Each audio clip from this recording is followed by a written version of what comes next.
Hello everyone and welcome back.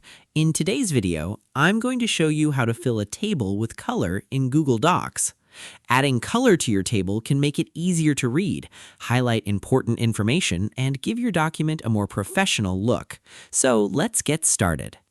First, open the Google Docs document that contains the table you want to edit. If you don't have a table yet, you can create one by clicking Insert, then Table, and selecting the size you need.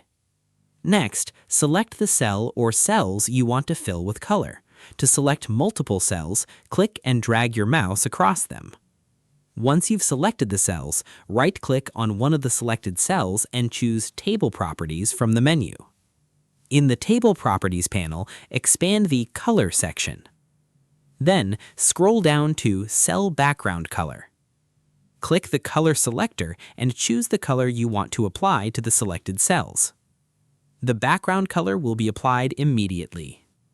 If the text becomes difficult to read after changing the background color, select the text, click the Text Color button in the toolbar, and choose a color that provides better contrast. You can also click the Bold button to make the text stand out even more. And that's it. You've successfully learned how to fill a table with color in Google Docs. Thanks for watching. If you found this tutorial helpful, don't forget to like, subscribe, and turn on notifications for more Google Docs tips, productivity tutorials, and helpful guides. See you in the next video.